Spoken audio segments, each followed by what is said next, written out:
Bonjour, bonjour, bienvenue pour ce webinaire consacré aux revenus de transition écologique et au rôle des collectivités territoriales.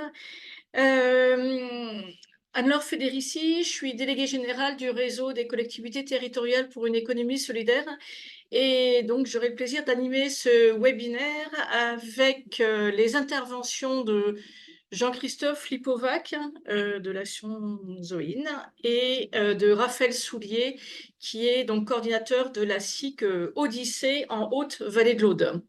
Alors, je suis ravie d'animer ce webinaire, déjà de la co-organisation de ce webinaire, pour lequel alors on avait une centaine d'inscrits. Plusieurs personnes nous ont indiqué qu'elles ne pouvaient pas suivre, mais le webinaire est enregistré, comme vous l'avez entendu, et il sera mis en ligne.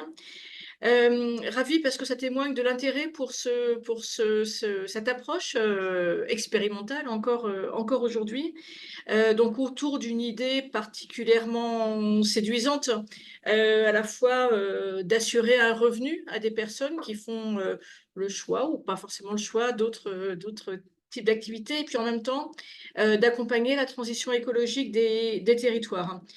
Et en échangeant donc avec Jean-Christophe Lipovac depuis quelque temps, ce qui nous a intéressés au sein du RTES, c'est le fait que cette idée séduisante, il y a aujourd'hui des réalisations, des débuts de réalisation dans les territoires, et c'est justement pour vous partager ces expérimentations dans les territoires autour de cette idée, cet outil qui a été conceptualisé par Sophie Swatton, donc Jean-Christophe Lipovac et Raphaël Soulier vont nous présenter. Donc, c'est pour présenter ces expérimentations territoriales, le principe et les expérimentations territoriales qu'on a souhaité organiser ce webinaire.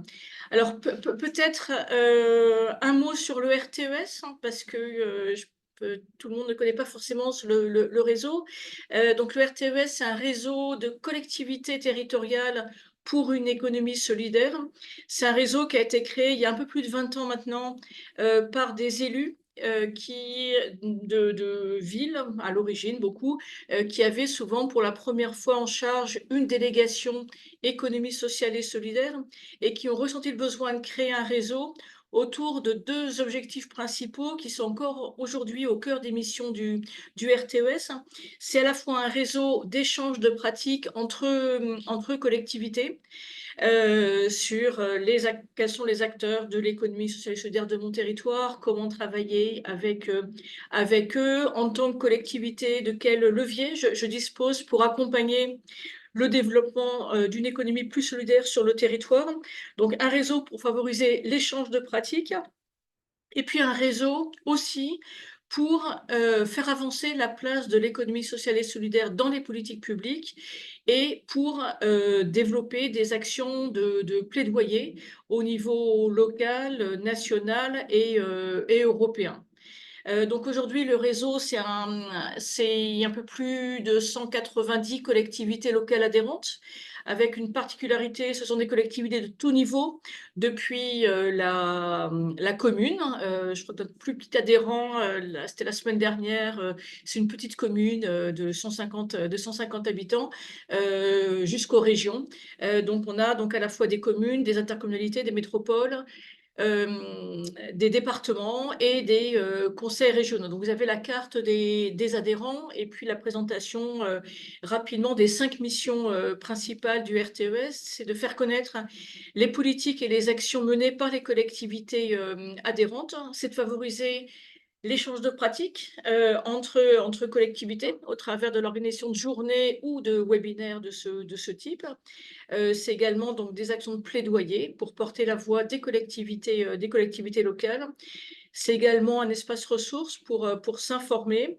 Et puis, donc c'est aussi des temps de formation, d'accompagnement en ligne à destination des collectivités locales. Le RTES, c'est un espace ressource dans lequel les collectivités adhérentes et des partenaires, hein, peuvent trouver un certain nombre de ressources. Et en particulier des kits. On a réalisé donc, alors c'est la diapo suivante. Oui, merci beaucoup.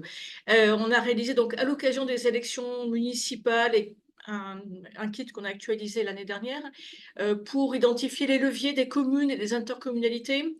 On a également réalisé un kit pour les départements et pour les régions. Donc à chaque fois, c'est une cinquantaine de pages autour de qu'est-ce que c'est que l'ESS et qu'est-ce que c'est que l'économie sociale et solidaire, pardon, et qu'est-ce que ça peut, quel intérêt pour les collectivités, quel croisement avec les compétences des collectivités. Et puis, c'est ensuite une vingtaine de fiches assez synthétiques sur, par exemple, mobilité et économie sociale et solidaire, que peuvent apporter les acteurs de l'ESS et comment une collectivité peut travailler avec les acteurs de l'ESS pour répondre aux questions de mobilité, aux questions de développement du commerce, voilà, tout un peu les approches des collectivités. On a également, donc ça c'est les kits que vous trouverez en ligne sur le site du RTES. On a également des guides, des repères, ce qu'on appelle repères. Donc c'est une cinquantaine de pages à partir d'un travail mené avec les collectivités adhérentes. Les deux derniers guides qu'on a publiés, un c'est autour de l'économie informelle, hein, comment l'économie sociale et solidaire peut aider à la formalisation d'activités de l'économie informelle et comment l'ESS peut apporter un cadre pour le développement de ces activités.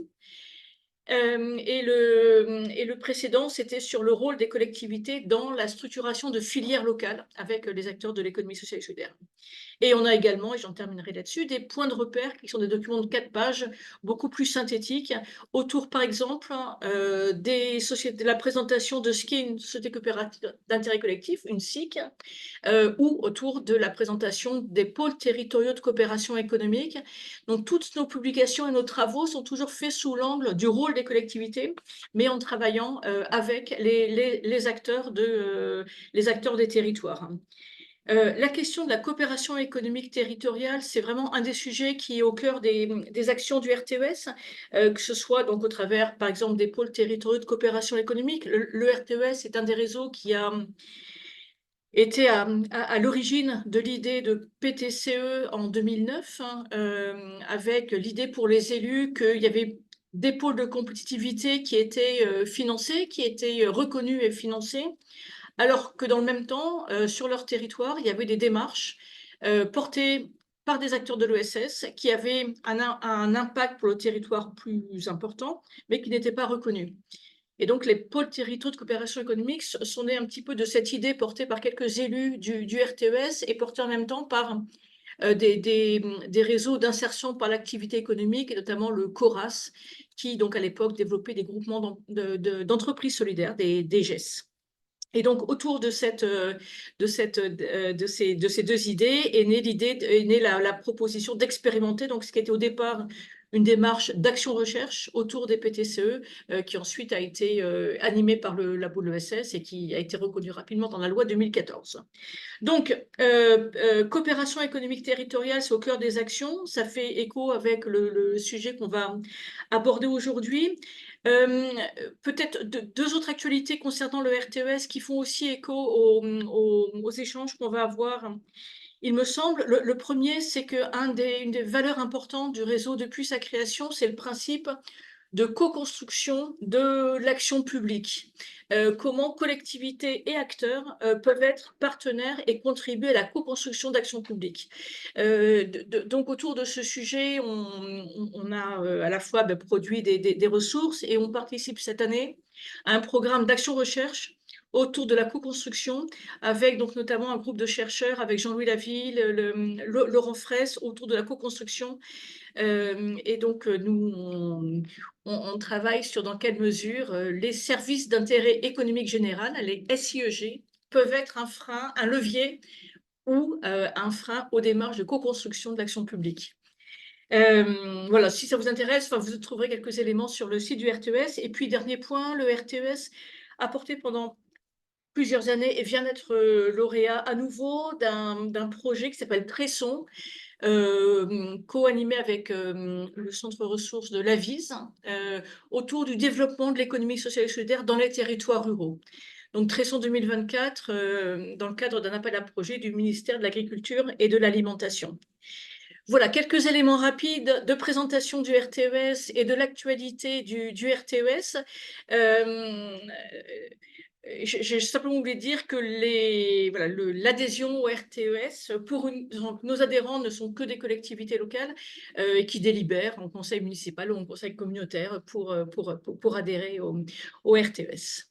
Voilà, je ne sais pas si vous avez, s'il y a quelques questions, n'hésitez pas dans le chat, et sinon, peut-être pas déjà. S'il y a quelques questions sur le RTES, mais je vous propose de passer tout de suite la parole à Jean-Christophe Lipovac et à Raphaël Soulier pour rentrer dans le cœur du sujet de la présentation du revenu de transition écologique et des expérimentations territoriales. N'hésitez pas à poser vos questions dans le chat, on essaiera de prendre les questions au fur et à mesure. Jean-Christophe est un grand bavard, donc on va essayer d'être quand même voilà, relativement synthétique pour avoir aussi place aux échanges. Donc surtout, n'hésitez pas au fur et à mesure à poser vos questions dans le chat et à partager voilà, vos questions ou vos témoignages. Jean-Christophe, je te laisse la parole. Oui, bonjour à tous. C'est vrai que j'ai un peu tendance à parler beaucoup. Mais donc, on va essayer de se limiter. Là, avec Raphaël, on avait proposé d'intervenir, de faire à peu près deux fois un quart d'heure. Donc, moi, je vais, là, ce qu'on a proposé comme plan, c'est d'abord de revenir un peu sur une introduction sur Zoën et puis sur le revenu de transition écologique, parce que peut-être que vous découvrez aujourd'hui ce terme-là et ce concept-là. Donc, voilà un petit point sur Zoën et le revenu.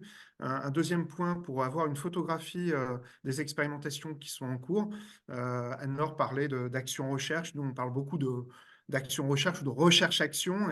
Et tout à l'heure, dans l'introduction, Anne-Laure, tu disais qu'on était sur un début de réalisation. On est vraiment dans une démarche d'expérimentation et l'objectif, c'est de tirer des enseignements. Donc voilà, juste une sorte de photographie des expérimentations en cours en France. Et puis un zoom, et je remercie Raphaël du coup d'être là, un zoom sur une expérimentation pilote qui a été engagée dès 2019, dès fin 2019, début 2020, dans l'Aude. Et Raphaël, aujourd'hui, est coordinateur de la coopérative de transition écologique qui s'appelle donc Odyssée et qui expérimente des revenus de transition en Haute-Vallée de l'Aude. Alors, on doit excuser Joël Chalavou. Joël, on l'a eu au téléphone ce matin, enfin ce midi même plutôt. Elle ne pouvait plus parler, elle a un petit souci de santé depuis quelques jours. Et puis là, ce matin, enfin en tout cas ce midi, c'était vraiment extinction de voix. Donc malheureusement, elle ne pouvait pas être là. Joël, en fait, enfin Raphaël en parlera aussi tout à l'heure, mais Joël était à l'initiative du projet de coopérative et à l'initiative du lancement d'expérimentation du RTE, du revenu de transition écologique en Haute-Vallée de l'Aude. Et depuis les dernières élections au niveau départemental, elle est aussi élue en charge, enfin en tout cas conseillère départementale de l'Aude. Donc c'est vrai qu'on avait prévu une intervention à trois voix, avec aussi le point de vue de Joël, qui est également donc élue départementale. Bon, malheureusement, elle ne pourra pas être là, mais en tout cas, elle reste disponible pour si toutefois vous aviez des questions ou autres. Et puis nous, avec Raphaël, on va essayer aussi de vous expliquer un peu le rôle et la place que joue en particulier le département de l'Aude dans cette expérimentation, parce que c'est un peu la particularité, on doit le dire, de cette expérimentation par rapport à ce qui se passe ailleurs en France. Donc, voilà, je vais juste essayer d'introduire rapidement Zoën et le revenu de transition écologique. Donc, moi, je suis en effet directeur de l'association Zoën France. C'est vrai, quand on parle de Zoën, alors Zoën, ça veut dire vivre en grec. Et Zoën, en fait, c'est à la fois une fondation et une association. Une fondation qui a été créée en 2017, qui est basée en Suisse, à Genève, qui est une fondation d'utilité publique, avec la particularité, d'ailleurs, comme l'association Zoën, qui a été créée en 2019, la particularité d'avoir été créée par des chercheurs, et en particulier par Sophie Swatton, qui est enseignant-chercheur à l'Université de Lausanne, qui est philosophe et économiste, et qui a donc voilà, créé en 2017 la fondation avec vraiment cette optique, cet objectif de faire du lien entre recherche et terrain. D'ailleurs, avec la fondation, on a un conseil scientifique qui est dirigé par Dominique Bourg, qui est en tout cas président plutôt du conseil scientifique de la Fondation Zoën. Et donc, la Fondation, elle s'est donnée voilà, comme objectif de développer des savoirs engagés, développer de la recherche-action, de faire de la vulgarisation sur des nouveaux concepts et d'aider finalement des acteurs de terrain à s'approprier ces concepts, notamment autour des nouveaux modèles économiques et du revenu de transition, mais on va en parler juste après. Et en 2019, c'est l'association qui est créée en France pour justement promouvoir le revenu de transition écologique, plus spécifiquement en France, et puis aussi mettre en réseau des premières expérimentations qui se lancent dans le nord de la France, en particulier à Grande-Synthe, et aujourd'hui dans le cadre d'une coopérative d'activité et d'emploi qui a une vocation régionale. Et puis en 2019 aussi, une initiative qui se lance dans l'Aude, mais aussi en Nouvelle-Aquitaine. Terra, je vais y revenir juste après.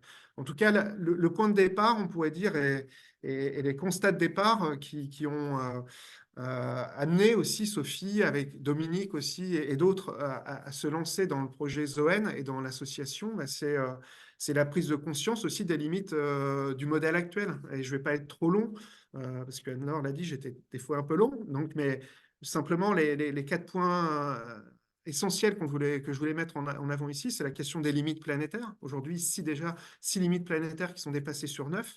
C'est aussi un accroissement des inégalités, une concentration des richesses et puis voilà, un accroissement de la des inégalités et de la pauvreté. Un enjeu donc du coup de justice sociale, de construire cette forme de transition écologique juste. Et puis ce qu'on voit aussi dans les constats et dans les limites du modèle, c'est une sorte de perte de sens aussi, et en particulier dans le travail. On voit aussi des problématiques d'éco-anxiété. Enfin, c'est un vrai sujet aussi de santé, on pourrait dire, de santé publique. Donc voilà, c'est aussi cette prise de conscience, ce constat de prendre en charge ces questions des limites planétaires, des enjeux sociaux et des enjeux sociétaux. Et donc Zoën, la vision de Zoën, pour faire court, c'est de construire cette alliance entre l'écologie et le social. Comme je disais, Zoën en grec, ça veut dire vivre. C'est le vivant, c'est la protection du vivant. Et notre leitmotiv, c'est de construire, en tout cas d'expérimenter, ouais, de mettre en œuvre une forme de transition écologique juste. Et c'est vrai qu'ici, là, je vous ai mis le petit schéma du donut de Kate Raceworth. C'est un cadre de référence aussi pour nous. On est vraiment dans cette approche aussi de durabilité forte ou d'approche, comme on dit, éco-centrée, c'est-à-dire d'articuler, de prendre en compte à la fois les limites planétaires, un plafond environnemental, mais aussi en même temps un plancher social, de répondre à des besoins essentiels. Et comme dit Kate Raceworth, si on ne répond pas à ces besoins essentiels, en fait, on tombe dans le trou.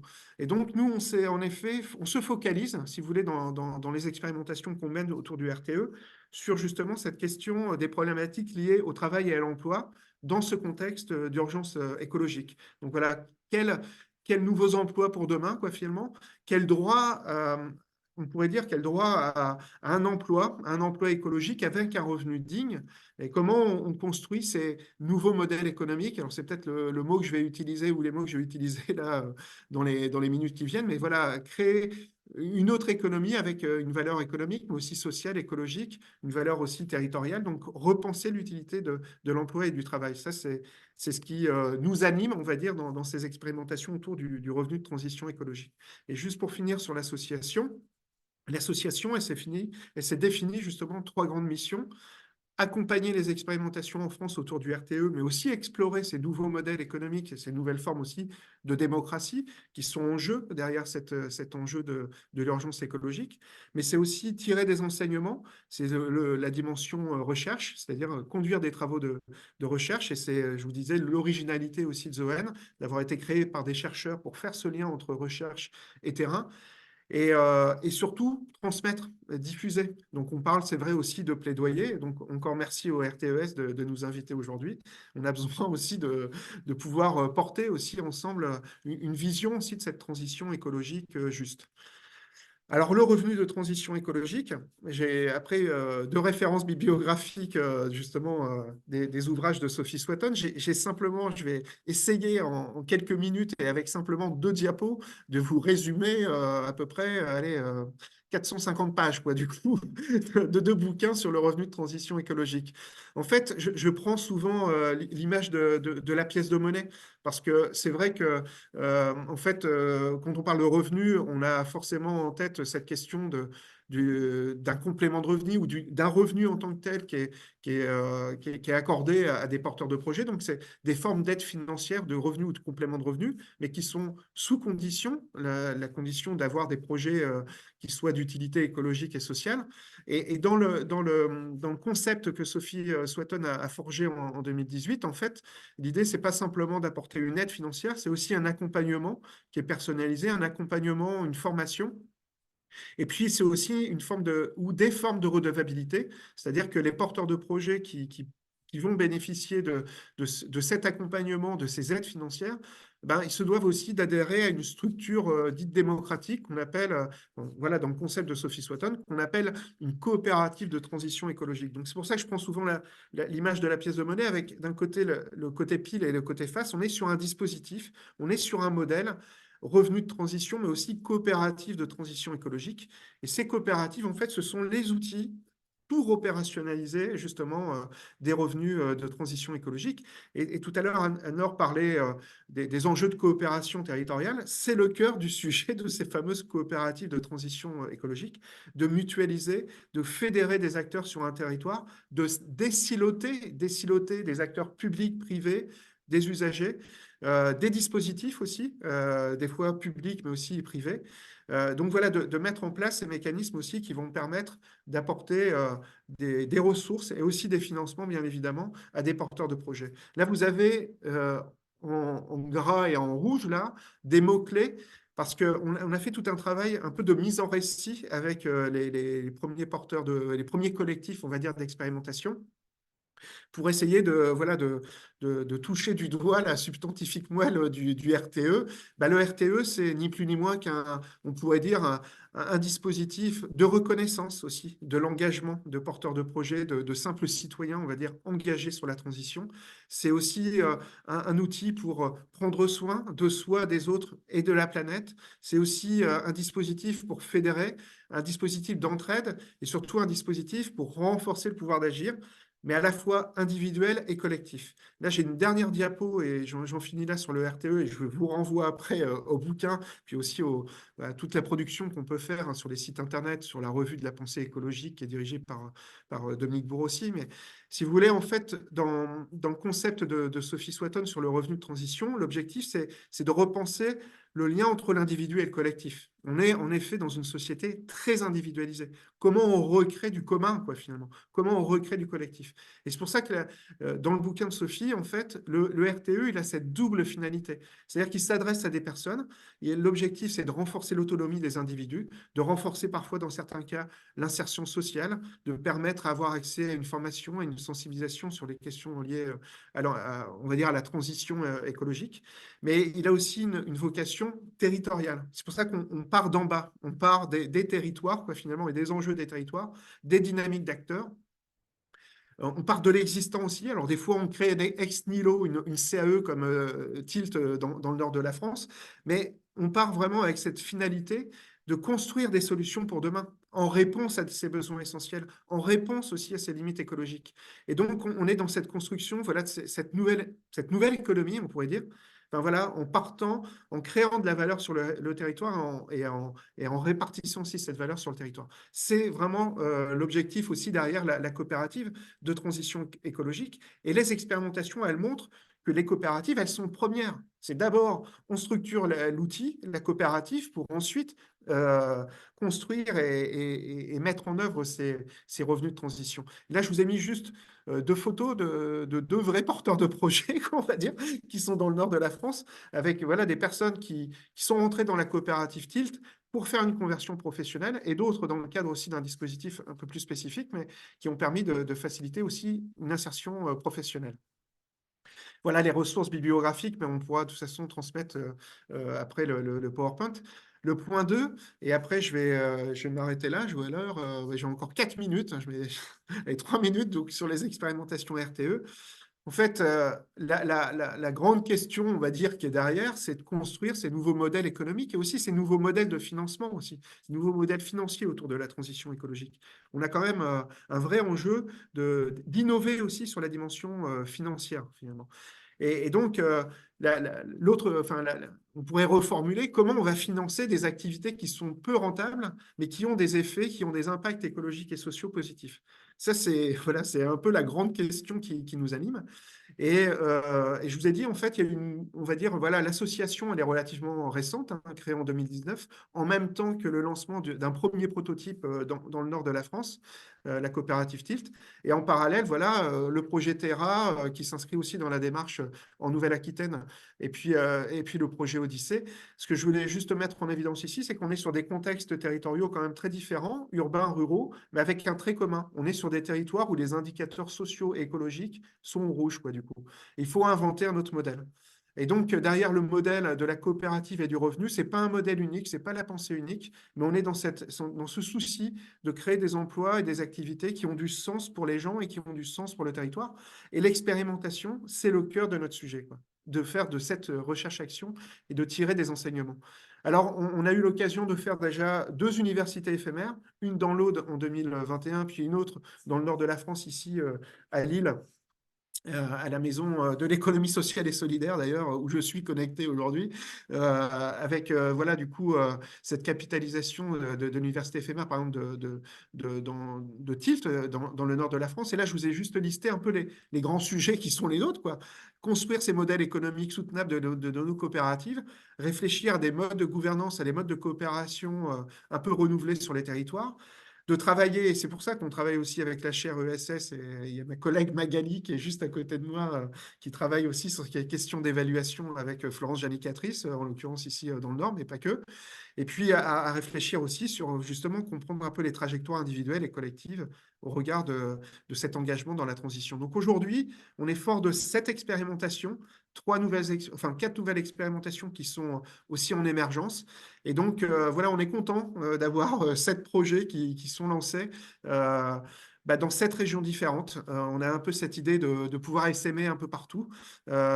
Et tout à l'heure, et là j'en termine là, mais on voit que souvent, les régions, et dans le Nord, la région Hauts-de-France, dans le cadre aussi, par exemple, de la REV 3, mais aussi de sa politique sur l'entrepreneuriat, on voit que, par exemple, aussi, chez Terra, en Nouvelle-Aquitaine, la région aussi a un rôle important. On voit les départements aussi, c'est pour ça que je vais laisser après la parole à Raphaël. Donc, on voit un certain nombre de collectivités locales qui ont aussi un rôle et une place importante. Et là, par exemple, et je vais terminer vraiment juste là pour faire le lien avec ce que tu disais, Anne-Laure, tout à l'heure, sur votre recherche-action sur les SIEG, parce que Tilt s'inscrit dans le SIEG de la région, et Bifurc, qui est sur Strasbourg et l'Eurométropole de Strasbourg, ils s'inscrivent aussi dans un SIEG, quoi, du coup. Et donc, c'est certainement une piste intéressante aussi à creuser, donc je pense qu'on aura l'occasion d'en discuter. Mais voilà pour avoir ce panorama rapide en 15 minutes, et j'ai respecté le chrono, Anne-Laure, donc merci. Mais voilà, on a des fiches expérimentation, et je vais m'arrêter là pour donner la parole à Raphaël et zoomer sur ce qui se passe dans l'Aude avec voilà, ce partenariat un peu spécifique avec le département de l'Aude. Et puis, on répondra bien évidemment à vos questions. Je ne sais pas, Raphaël, je te laisse Merci enchaîner. beaucoup. Merci beaucoup Jean-Christophe. Peut-être juste et vraiment, enfin, merci pour avoir respecté le temps. C'était voilà très très complet. Et dans le chat, il y a Amandine qui a renvoyé vers les ressources sur le site de l'association avec les fiches aussi de présentation territoriale très très bien faites.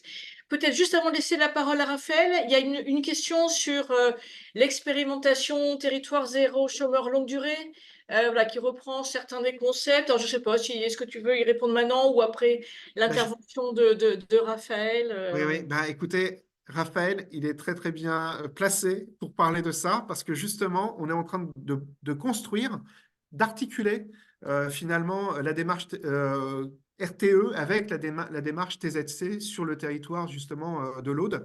Et je passe la parole forcément à Raphaël, mais juste pour vous dire, il y a en 2020, on avait un projet expérimental aussi qui allait s'engager du coup euh, en lien avec TZC, et finalement, ça n'a pas matché parce qu'ils n'ont pas été retenus dans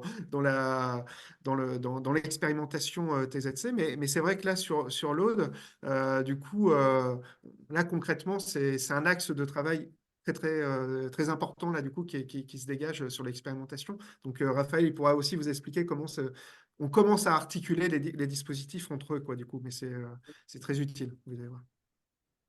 Oui, ça va faire partie de la présentation. Alors du coup, je veux bien que tu m'avances les slides. Alors, donc bah, moi je vais commencer par déjà vous présenter le contexte, parce que le contexte territorial, parce qu'il faut bien comprendre qu'il y a l'approche RTE, c'est vraiment un concept global, mais selon les territoires, forcément, ça ne va pas se faire de la même manière. Et donc, nous, dans l'Aude, à Odyssée, on a un contexte territorial très particulier, parce qu'en fait, on est dans un espace ultra rural. Voilà, c'est-à-dire qu'on a encore une nature très préservée, où on va dire qu'on a on a de l'élevage et dans le sud et puis de la viticulture dans le nord. Mais on a par exemple 143 communes pour 45 000 habitants. Voilà, il faut bien comprendre que c'est très très léger, mais là-dedans on a plus que 2000 bénéficiaires de RSA.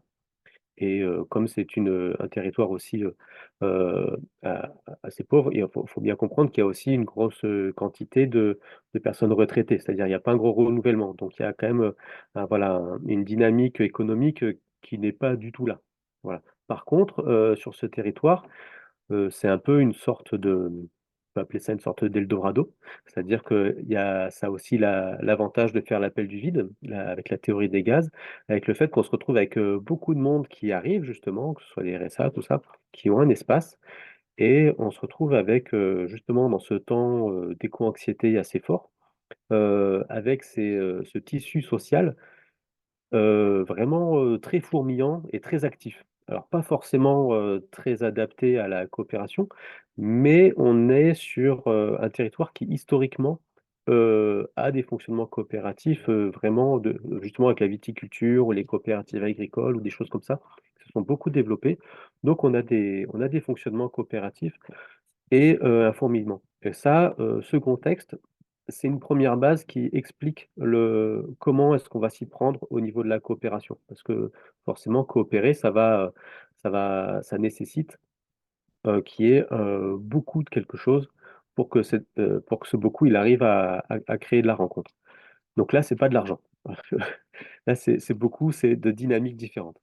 Alors, il faut savoir que depuis l'origine de la création de la coopérative, il y a vraiment toujours l'objectif d'innover, d'aller là-dedans.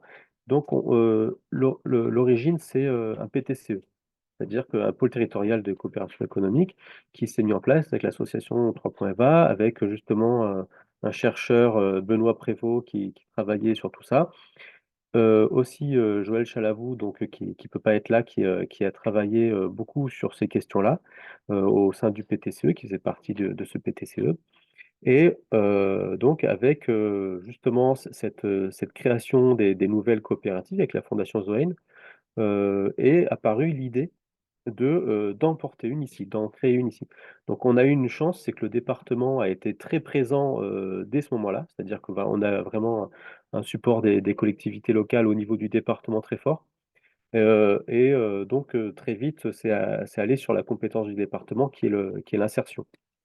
Donc par contre, le modèle économique, au départ, c'était quand même répondre à des appels à projets. Donc, on est parti sur trois programmes qui sont l'alimentation, l'agroforesterie et l'énergie. Alors, l'énergie, c'était un truc ADEME Région et les autres, c'était Fondation de France. Donc voilà, ça c'était vraiment le tout au début quand on était association de préfiguration. Et en 2022, on est passé société coopérative d'intérêt collectif avec vraiment tout un nouveau modèle qui se construit, beaucoup plus autour du RTE, parce qu'on est vraiment sur un modèle centré sur la mise en place du revenu de transition écologique. C'est-à-dire que on n'est pas sur une autre activité. Nous, notre activité centrale, c'est vraiment de créer de la coopération, c'est vraiment mettre en place l'économie de la fonctionnalité de la coopération, de mettre en place du commun pour transformer un territoire rural en un territoire pionnier et adapté à sa ruralité. Voilà, avec un modèle économique adapté à la ruralité. Donc, vas-y. Donc, on arrive à ce mot que vous attendiez de territoire au chômeur longue durée. Donc là, il faut bien comprendre que il y a un parallèle assez fort entre les deux. C'est-à-dire que comme l'objectif pour nous, c'est d'accompagner des personnes avec du RTE, avec du revenu de transition écologique, c'est donc un accompagnement personnalisé, une mise en réseau et un revenu monétaire. À côté de ça, il faut bien comprendre que TZCLD, c'est quelque chose qui va dedans. Et comme c'est Joël Chalavou aussi qui travaillait beaucoup là-dessus avec une commune, la même commune qui nous a accueillis au sein de la coopérative, enfin pour la coopérative, qui a accueilli la coopérative. Là, dernièrement, le département nous a demandé que ce soit à peu près la même chose, qu'il n'y ait pas deux chevaux de bataille séparés, mais qu'il n'y en ait qu'un seul, ce qui fait que bah, bon, ça nous arrange de toute façon, ça correspond tout à fait, donc on travaille à faire ça. Vas-y, passe à la suivante, comme ça je vais expliquer. Donc d'abord, il faut comprendre que nous, comme l'idée c'était avant tout de mettre en place du revenu de transition écologique et de favoriser la coopération, on a commencé par mettre en place des cycles d'ingénierie de projet. C'est-à-dire que on va commencer par faire des odyssées thématiques tous les mois. Donc chaque mois, il va y avoir euh, une soirée conviviale au grand public, vraiment pour accueillir tout le monde, mais surtout pour faire venir les acteurs du territoire sur un thème. Par exemple, on va faire voilà, sur les insectes, sur l'eau, sur les arbres. Enfin, on en a fait vraiment beaucoup puisqu'on en a fait un tous les mois. Et à ce moment-là, il va y avoir des personnes qui vont présenter des actions concrètes qui sont faites et un autre public avec d'autres personnes qui vont pouvoir être intéressées par le sujet et avoir des espaces de débat. Ces espaces de débat, c'est pendant le temps du repas, c'est-à-dire que d'abord, on fait ça avant le repas avec des présentations concrètes. Pendant le temps du repas, il va y avoir des échanges. À ce moment-là, on va identifier des besoins pour le territoire. Donc, on est vraiment sur l'intelligence collective et un travail de terrain. On identifie des besoins du territoire, des personnes qui ont envie de faire des choses ou qui font déjà des choses et ces personnes-là, on va pouvoir les accompagner avec un RTE. Donc d'abord, on met en place ce qu'on appelle un atelier d'émergence de projet, pouvoir identifier qui fait le projet, quel embryon de projet, qui l'accompagne. Et ensuite, on va le contractualiser pendant 6 mois à travers ce qu'on va appeler un revenu de transition écologique, mais de montage de projet. C'est-à-dire que pendant 6 mois, la personne, soit elle est salariée en CDD, soit elle est en prestation à travers, parce qu'elle est déjà salariée dans une association ou un truc comme ça, ou en CAE. Et à ce moment-là, elle va être accompagnée pendant 6 mois avec la mise en place de Copil. Donc, l'idée, c'est que tous les mois, il y en a un nouveau qui arrive. Et le TZCLD, l'idée de pouvoir mettre en place des entreprises à but d'emploi, c'est aussi, il y a toute l'idée de mettre en place un comité local de l'emploi pour, euh, pour réussir à identifier quel projet, pour qui, tout ça. Donc ça, c'est pour ça que c'est assez parallèle, parce qu'à la fin, le projet, il va pouvoir se faire soit au sein d'une BE, soit ailleurs. C'est-à-dire que le BE, c'est une sorte de sortie positive ou de sortie active pour ces personnes qui sont en demande d'accompagnement pour pouvoir développer leurs activités. Et des fois, bah, c'est une activité qui peut être développée avec la création d'un emploi, donc à travers une BE. Vas-y, passe à la suite. Donc là, vous voyez qu'en fait, on a déjà 5 RTE. Ah bah tiens, Euh, par contre, là, vous voyez qu'il y en a deux qui sont Stéphane et Sandra, qui en fait sont des personnes qui sont impliquées dans justement la mise en place du territoire zéro chômeur longue durée. Donc, quand on a fait l'Odyssée thématique de l'emploi, eh bien, il est sorti des besoins et donc on va pouvoir accompagner. Mais par exemple, on a aussi Bensé qui, lui, est sur une étude faisabilité pour la valorisation du bois issu de la sylviculture douce, les entretiens de forêt en sylviculture douce. Donc ça, bon, voilà, c'est des choses comme ça qui vont apparaître et donc on va pouvoir faire vraiment développer un modèle économique pour développer une activité de transition écologique qui va uniquement apporter au territoire.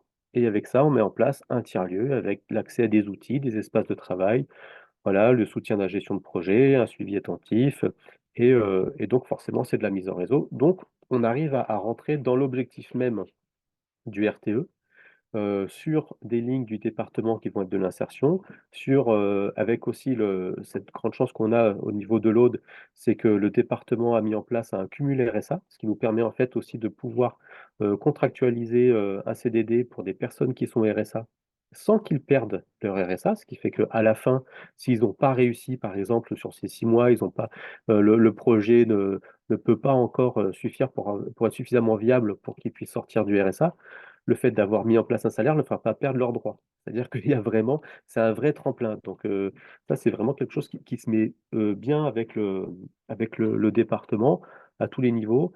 Et donc on arrive, pour l'instant, c'est le fonctionnement qu'on a mis en place avec ça. La grosse difficulté pour l'instant qu'on a, c'est vraiment pour financer ces RTE, parce que là, pour le coup, les subventions, là, ça va pas là-dessus. Donc, on est en train de mettre en place plutôt une capacité pour nous de capter du mécénat pour financer ces RTE. Pour l'instant, on arrive surtout à financer on va dire l'accompagnement et une partie des RTE. Sinon, on est obligé d'aller par silo pour vraiment cibler un sujet. Et l'idée, justement, c'est de sortir de ces silos et de partir sur l'intelligence collective. Et donc, bah, forcément, on peut pas partir sur un appel à projet, des choses comme ça. Donc, c'est vraiment ce modèle qui est en train de se construire, mais qui est tout à fait avancé. Et, euh, et voilà où on en est aujourd'hui. Voilà ma présentation du territoire et de ce qu'on fait. Merci beaucoup, Raphaël. Alors, n'hésitez pas à poser vos questions dans le chat ou voilà, à prendre la parole. Peut-être sous l'angle du rôle des relations avec les collectivités.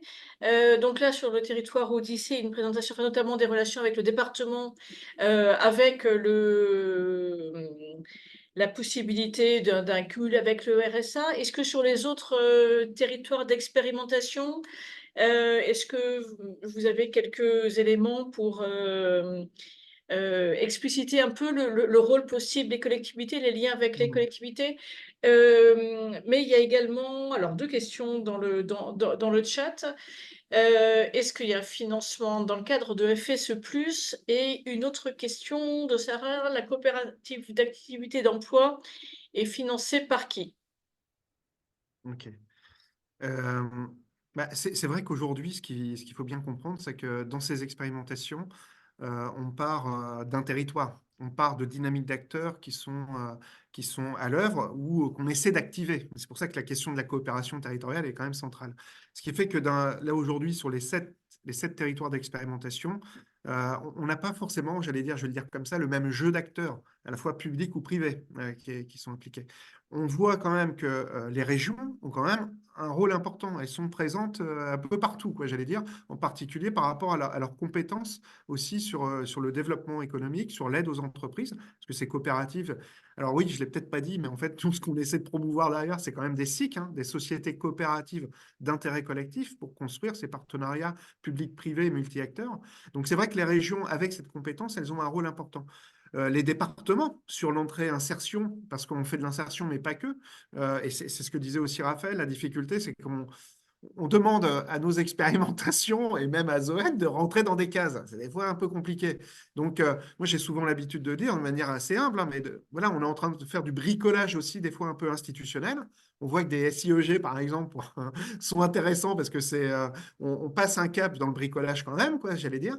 Mais voilà, ça se construit avec les forces en présence. Donc, souvent, et là, si on prend le cas dans le nord de la France, la métropole européenne de Lille, la communauté urbaine de Dunkerque a été au départ aussi un partenaire important. C'est vrai que dans l'Aude, c'est la particularité aussi. Enfin, voilà, on voit que les agglos, on voit que parfois les métropoles, que les régions ont un rôle important. On voit que les départements aussi. Mais j'allais dire aujourd'hui, malheureusement, mais j'ai vu que dans la liste, il y avait un certain nombre de départements représentés aujourd'hui ici.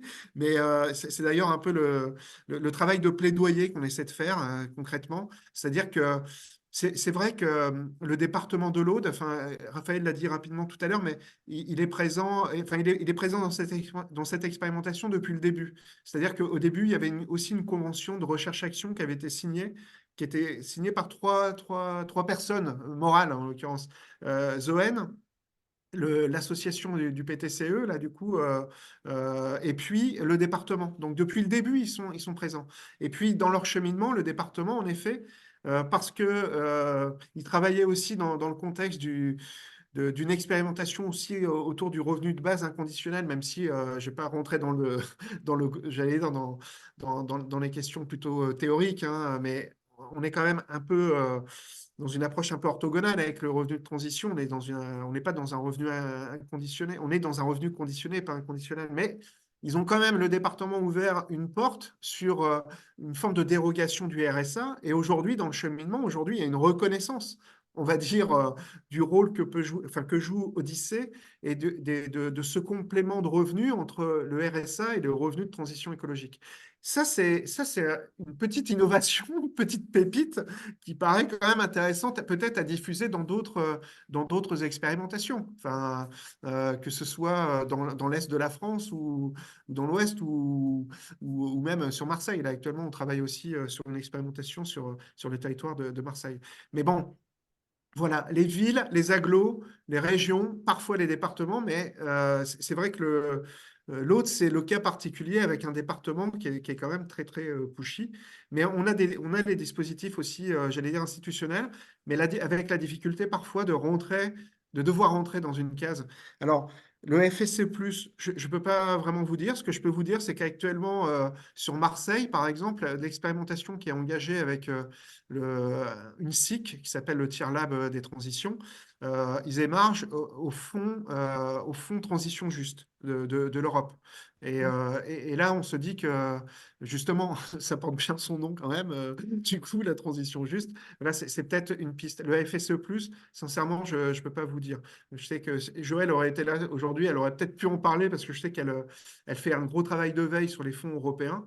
En tout cas, sur l'exemple qu'on a aujourd'hui dans les 7, là, c'est le fonds de transition juste là, de l'Europe qui nous permet, enfin, qui va nous permettre de poursuivre l'expérimentation sur le territoire marseillais, quoi, voilà. Ok. Et juste le fonds de transition juste à Marseille, il est porté par qui? Enfin, est-ce que c'est la... Là aujourd'hui, c'est- c'est en fait à Marseille, vous voyez, tout à l'heure, on parlait des dispositifs TZC. Enfin, on voit bien, et j'avais perdu le nom du territoire à l'époque, c'était Épinal. Et malheureusement, Épinal voulait se lancer aussi dans une démarche TZC et RTE. Et puis finalement, changement politique en 2020. En 2020, il y a eu quelques changements politiques. Et du coup, après 2020, ben, voilà, il n'y a plus eu d'expérimentation Épinal. En tout cas, là, ici à Marseille, c'est la SIC Tier Lab là, des transitions qui a déposé de manière assez enfin, voilà, volontariste, en fait, un projet autour de la découverte des métiers de la transition. Et c'est là où ça peut rentrer en résonance avec les démarches des écoles être que vous connaissez peut-être. Et là, vous voyez, c'est tous ces parcours-là, comme tout à l'heure, je parlais de cloisonnement d'acteurs ou de cloisonnement et silotage des dispositifs. Bah, en fait, on essaie d'ouvrir un peu des portes et de construire ces articulations. Là, en tout cas, sur Marseille, c'est grâce au fonds de transition juste.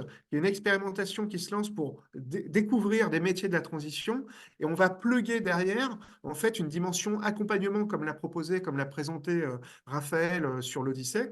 Mais encore une fois, nous, on ne cherche pas à avoir une approche trop enfin, normative. J'allais pas dire même trop normative, c'est même pas la question. On ne veut pas une approche normative. Mais voilà, on essaie juste j'allais dire, de s'inspirer aussi des dispositifs existants sur les autres territoires pour trouver une sorte de mode d'emploi un peu qui serait largement partagé et qui pourrait permettre enfin de construire des fois la complémentarité de dispositifs comme l'école Être, comme le territoire zéro chômeur, comme les CAE. Et on voit que les CAE, d'ailleurs, un peu partout sur nos territoires, là, du coup, sur nos territoires d'expérimentation, sont toujours présents. C'est-à-dire que c'est une réponse parmi d'autres, mais une réponse pour accompagner des porteurs de projets à créer leur emploi, à créer leur activité dans un cadre sécurisé. Parce qu'une CAE, ça sécurise aussi, ça permet aussi d'offrir un statut, celui d'entrepreneur salarié. Donc voilà, c'est tous ces dispositifs qu'on essaie de construire et ce travail de recherche-action qui est en cours, hein. Donc voilà, ça se fait Par pas contre, à pas. Jean-Christophe, je Voilà, voudrais pardon. préciser un truc par rapport quand tu parles de CAE. Il faut bien comprendre que le format des coopératives, nous, on sommes à peu près tous en SIC. Par contre, on n'est pas tous en CAE. Le format CAE, ça, c'est Tilt qui est dans le Nord, qui est une CAE. Nous, par exemple, à côté de chez nous, on a, on va dire, 3 CAE quasiment qui existent. On en a une généraliste, mais qui a aussi ouvert une branche bâtiment. Et à côté de ça, il y a une CAE agricole qui s'est développée avec la MSA. Donc nous, on va plutôt préférer contractualiser avec des entrepreneurs qui sont déjà au sein d'une CAE que de créer nous-mêmes une CAE. C'est pas la peine de se mettre en concurrence avec, c'est pour faire de la coopération. Donc là, je voyais une question sur lequel est le budget global d'une CAE. Enfin, j'imagine que du coup, ça veut dire d'une CTE, d'une coopérative transition écologique. Euh, Nous, pour l'instant, on est à peu près à 230, enfin 250 000 euros. On est un peu moins que ça. Et on va dire qu'il y a, c'est le budget global. Mais sauf que c'est vraiment très spécifique à notre territoire. Là, bah, justement, si c'est une CAE, ça va dépendre du chiffre d'affaires des entrepreneurs. Terra, c'est encore un autre fonctionnement. Donc, on peut pas vraiment avoir un volume classique ou quoi, parce que ça n'existe pas. Voilà. Voilà. Par contre, après, sur les autres questions de euh, est-ce que les collectivités financent directement le RTE? Pour l'instant, bah, nous, on en a certaines qui financent une partie, c'est-à-dire que là, nous, on a contractualisé avec le commissariat de Massif Pyrénées qui a une partie de son financement, mais bon, déjà, ça finance 30% maximum de l'ensemble de notre budget, et là-dedans, il y a une toute petite partie qui part pour les RTE, donc voilà, il y a une partie qui vient, mais la plupart de la subvention des collectivités ou même des financements qu'on a avec la Fondation de France ne peuvent pas aller là-dessus. Donc ça, c'est vraiment plutôt c'est vraiment une question encore de comment est-ce qu'on arrive Mhm. à pas uniquement financer la structuration, l'accompagnement, tout ça, mais réussir à mettre en place un modèle économique qui permette de financer les RTE. Et c'est là que toi, je parlais du mécénat, parce qu'il y a quand même l'objectif, là, c'est vraiment un travail qui a aussi bien posé Bifurc sur le multifinancement, Mhm. de partir aussi bien du privé, du public que du citoyen. Donc ça, c'est vraiment ces travaux sur lesquels on travaille, enfin, voilà, sur lesquels on est, et qui demandent encore à être finalisés, parce que pour Mhm. l'instant, le RTE, c'est pas un dispositif d'État. Ouais. C'est-à-dire que c'est un dispositif, c'est comme disait Jean-Christophe, c'est un truc qu'on bricole. Chacun bricole à sa manière sur chaque territoire. Et va être plutôt, pour nous, on va essayer de capter le maximum de dispositifs c'est une sorte un peu d'usine à gaz à chaque échelle, à chacun Mhm. qui va faire son petit truc. Donc nous, on va trouver tout ce qu'on peut pour financer tout ça. Donc Mhm. on prend tout. Voilà. En tout cas, c'est vrai, juste pour rebondir par rapport à ce que disait Raphaël, c'est vrai qu'il y a un enjeu de créer ces partenariats public-privé, public-public, pardon, et aussi public-privé, quoi, du coup. Et, euh, et on a la chance d'avoir aussi l'accompagnement de fondations, enfin au niveau de Zoën, hein, forcément, bien évidemment, en premier lieu de la Fondation Zoën, mais aussi en France, Fondation de France, Crédit Coopératif aussi présent là aujourd'hui dans le webinaire. Enfin, voilà, on a un certain nombre de fonds, soit de fondations, de fonds de dotation aussi, qui soutiennent la démarche. Et c'est important parce que derrière, il faut aussi mobiliser un réseau aussi, peut-être d'acteurs d'entreprise, quoi, du coup, qui peuvent être dans le cadre d'une forme de responsabilité sociale et territoriale de l'entreprise aussi, peut-être financer aussi demain bah, ces conversions professionnelles ou ces développements économiques qui ont des impacts aussi sur les territoires. Donc, voilà, pour répondre à la question aussi par rapport à combien ça coûte, etc. Au départ, c'est surtout un coût de fonctionnement et d'animation. Et c'est un peu des fois la difficulté, c'est de trouver des financements pour animer ces coopérations territoriales et trouver le modèle après économique qui va bien. La CAE, l'intérêt de la CAE, c'est qu'il y a le principe de la contribution coopérative, un pourcentage du chiffre d'affaires ou de la marge brute qui est prise du coup et qui permet de faire tourner la machine. Là, sur la SIC Odyssée, c'est un autre modèle qui est en train de se construire, mais qui est vraiment basé sur des logiques de coopération territoriale, public-privé, avec là du mécénat, et c'est l'enjeu du travail qu'on anime. D'ailleurs, je vois Amandine derrière son écran, dans le cadre du réseau Zoen, il y a tout un chantier qui est ouvert sur l'ingénierie financière et sur l'idée d'avoir des levées de fonds, quoi, finalement, pour pouvoir financer un peu d'animation, d'accompagnement, mais surtout des formes de revenus de transition, des compléments de revenus pour des porteurs de projets, quoi. Voilà. Et ce qui est même assez surprenant sur notre territoire, par exemple, qui est vraiment très pauvre, on est sur une fracture économique. Bon, c'est pas Mayotte, mais on est dans les équivalents. Donc, on a quand même, par exemple, une demande des communautés de communes de plutôt de les intégrer dans le tissu économique. Parce qu'en fait, on se retrouve en fait à un moment de coupe budgétaire.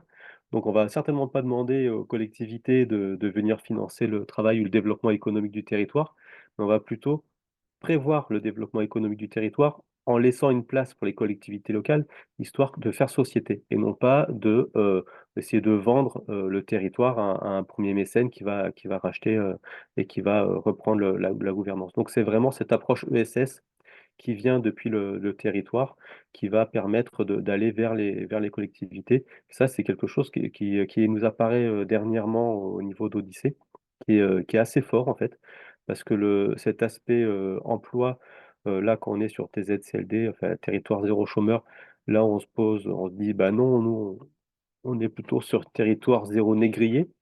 C'est vraiment cette approche de l'emploi digne, de se dire: «Non, on veut des personnes qui ont un emploi digne et qui ont un emploi qui a du sens». Faut bien comprendre que, voilà, quand je disais tout à l'heure, on est sur un territoire où il y a ça fourmille de personnes qui sont à fond, qui sont très éco-anxieux. C'est beaucoup la précarité aussi, tout ça, derrière tout ça. Donc l'éco-anxiété, ça peut pas être un moteur. C'est quelque chose qui va nous faire, identifier des personnes, qui sont, donc éloignées de l'emploi, qui sont vraiment dans des difficultés, donc qui vont être des sortes de catalyseurs de l'anxiété. Et donc, cette éco-anxiété est très présente, mais il faut vraiment, réussir à aller plus loin que ça et faire société et mettre en place, un modèle économique qui intègre ces personnes-là plutôt que ce qui va profiter d'une dynamique de l'anxiété. Merci beaucoup. Merci Jean-Christophe, merci Raphaël. Est-ce qu'il y a d'autres questions? Je vous propose peut-être juste, parce qu'on avait dit jusqu'à 15 heures, hein, juste de donner quelques informations sur les prochains rendez-vous du RTES. Et après, comme on avait évoqué, la possibilité de poursuivre les échanges avec voilà, ceux qui le souhaitent, les territoires qui le souhaitent. Donc, juste un petit mot sur les prochains rendez-vous que vous propose le RTES. Donc, on aura donc le 23 mai un webinaire en lien avec le labo de l'ESS et qui sera animé par Christiane Bouchard que j'ai vu ici autour de la sortie du rapport du labo de l'ESS sur accompagner et financer les coopérations territoriales au service de la transition écologique juste. Donc ça fait aussi bien écho avec le sujet. Le 28 mai, on se retrouvera à Poitiers pour une rencontre organisée par la ville de Poitiers sur les sociétés coopératives d'intérêt collectif. Sur une après-midi sur ce sujet. Le 31 mai, autour des achats responsables, un club régional des collectivités en Pays de Loire à Angers. Le 7 juin, un séminaire à Lyon sur le foncier.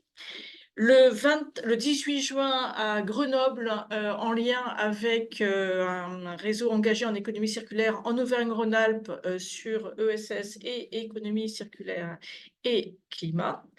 Le 19 juin, une rencontre à Grenoble autour de la publication d'un ouvrage 20 ans de politique publique pour l'ESS réalisé en collaboration entre un groupe de chercheurs et des élus du RTES. C'est une présentation en avant-première de l'ouvrage à Grenoble le 19 juin. Le 20 juin, on se retrouve en Occitanie, à l'ODEV, l'ESS comme levier pour la dynamisation des territoires.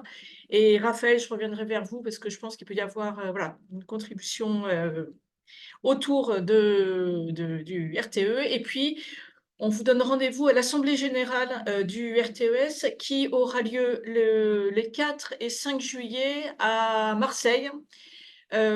Justement, donc peut-être que là aussi des points à faire. Alors les deux sujets, voilà, les deux zooms, c'est sur l'alimentation durable le matin et le tourisme durable l'après-midi avant notre Assemblée générale statutaire, mais sans doute des points à échanger. Voilà, juste ces quelques éléments d'information. Vous en saurez plus sur le site du RTES. Et puis, n'hésitez pas, les personnes qui souhaitent poursuivre les échanges, on reste ensemble. Et sinon, on enverra aux participants le diaporama qui a été présenté et le webinaire sera enregistré. Voilà, mais on reste ensemble pour approfondir certains sujets.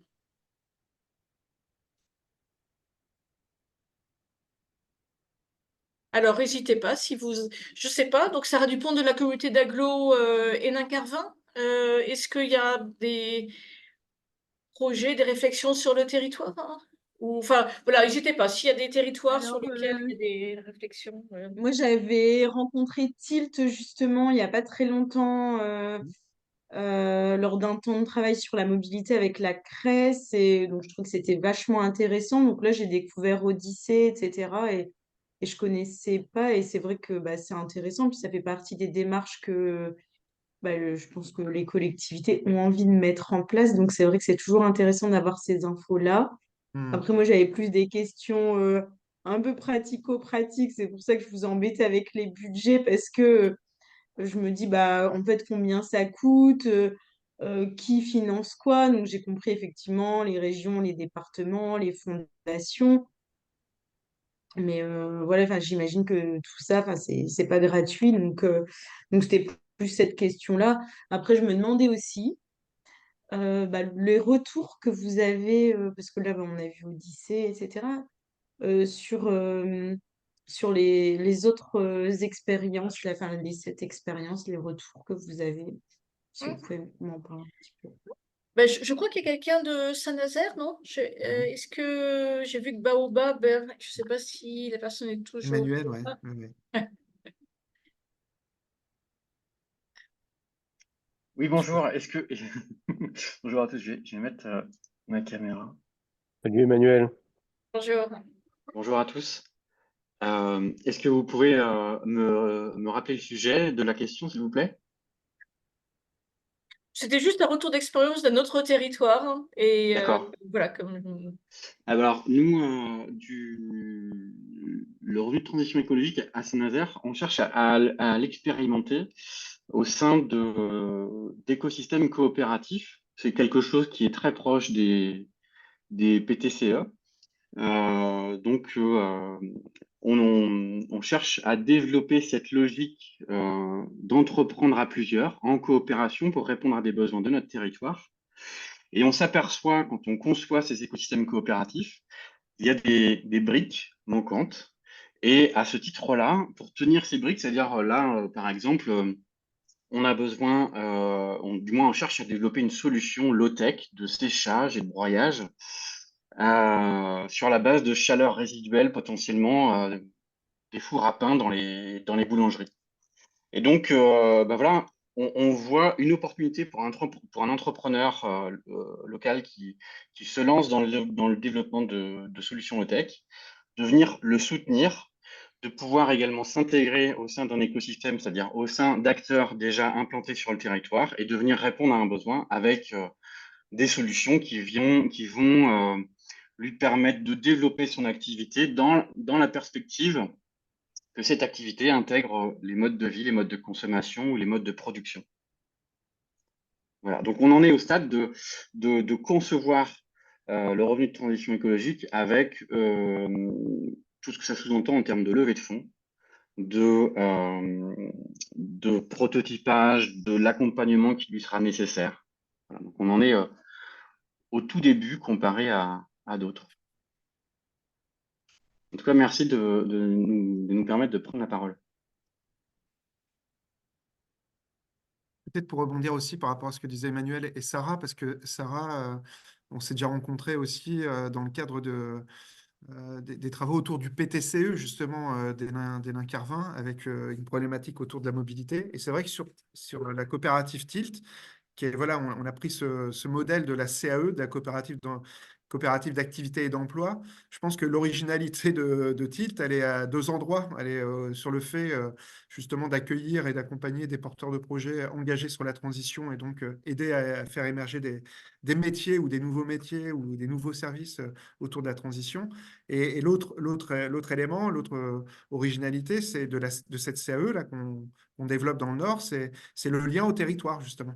Et c'est vrai qu'on a des beaux exemples avec notamment autour de la thématique de la mobilité. Là, par exemple, sur le Dunkerquois, puisque c'est le territoire d'origine, on va dire, de la coopérative, il y a des projets autour de la cyclo-logistique, autour de la mobilité, justement, de roues sur le territoire. Mais ça se fait aussi en lien avec la collectivité locale, enfin, dans le cadre, par exemple, de réponse à des appels d'offres, mais aussi en lien, j'allais dire, avec une politique locale qui est favorable aussi à la mobilité de roue, quoi, finalement. S'il n'y a pas forcément les infrastructures, c'est un peu des fois compliqué. Donc là, on développe aussi des services aussi dans ce cadre-là. Et sur Hénin Carvin, c'est vrai qu'on avait eu l'occasion de contribuer aussi aux réflexions sur le PTCE et aux liens qu'on pouvait faire avec, avec le territoire d'Hénin Carvin, en gros, sur voilà, le développement aussi de ces solutions autour de la mobilité.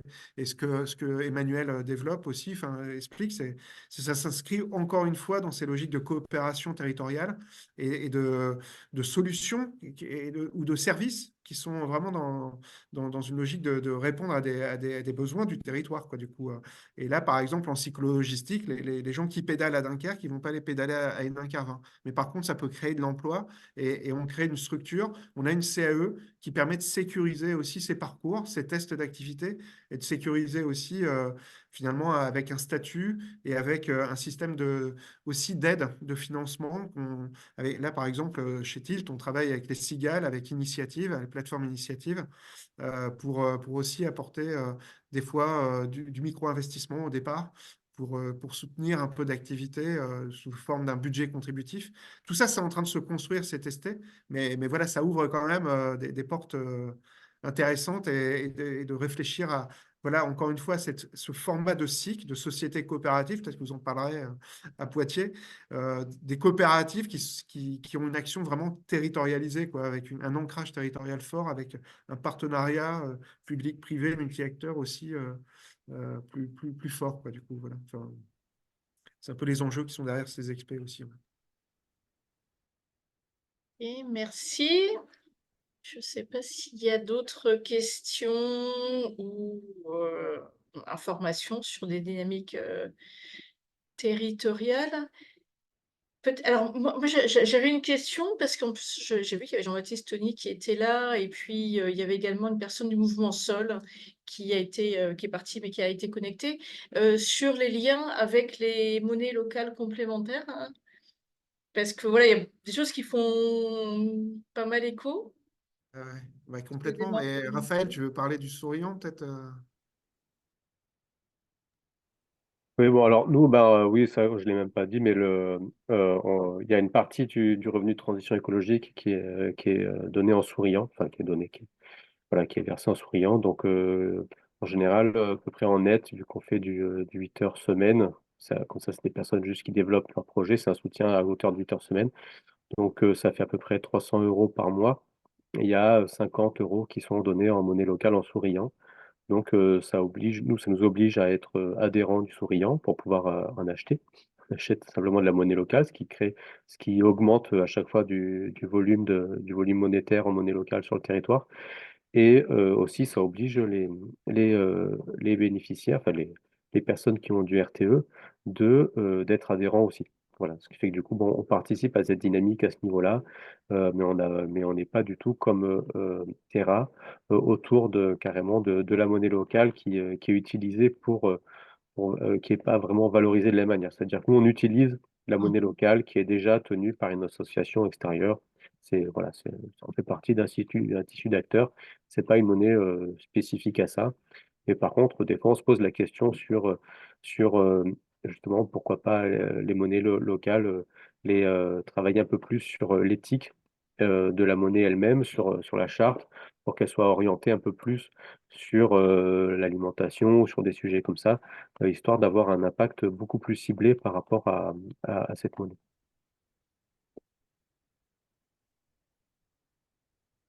Merci beaucoup.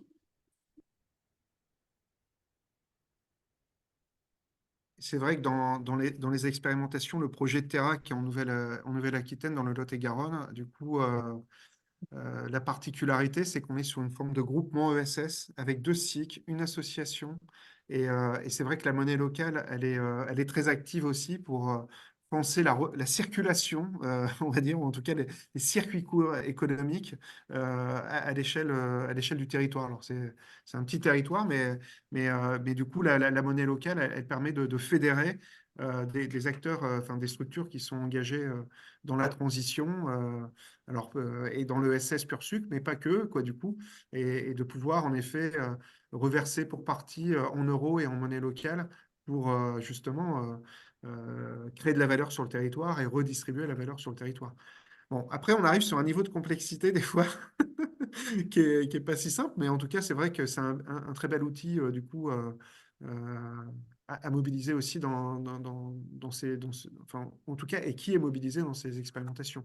Par exemple, sur Strasbourg, c'est la monnaie, c'est le Stuc qui existe du coup, et c'est vrai que nos amis strasbourgeois réfléchissaient aussi à la manière de pouvoir peut-être faire le lien avec l'association du Stuc, du coup, pour reverser aussi pour partie peut-être des formes voilà, de revenus ou d'aide financière en monnaie locale, quoi, voilà.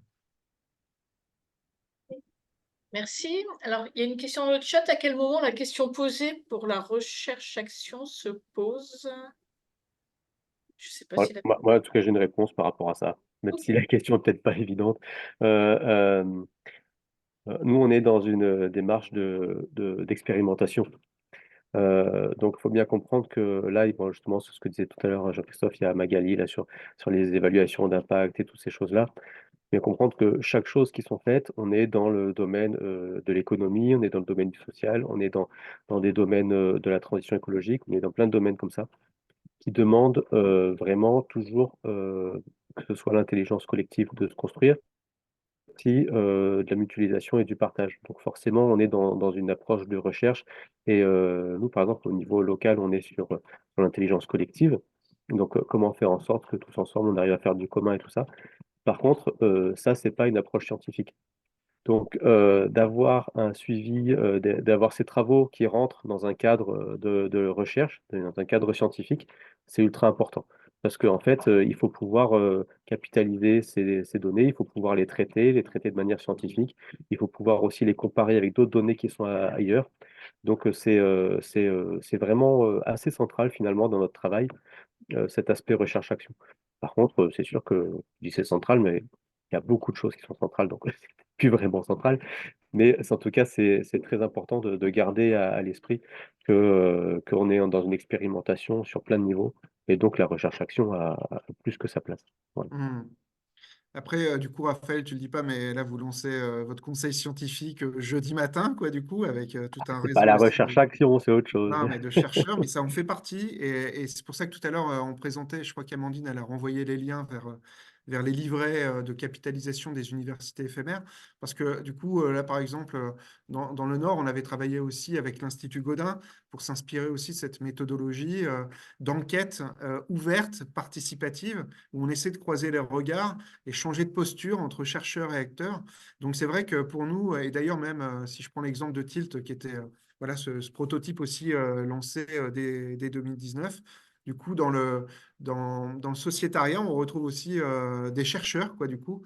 Et là, il y a un gros enjeu, par exemple, dans le Nord, en effet, enfin, pour la coopérative TIL, de structurer aussi ce projet de recherche-action, quoi, du coup. Mais enfin, pour répondre à la question, enfin, en tout cas, là, il est inhérent, vraiment, il est imbriqué, on va dire, dès le départ.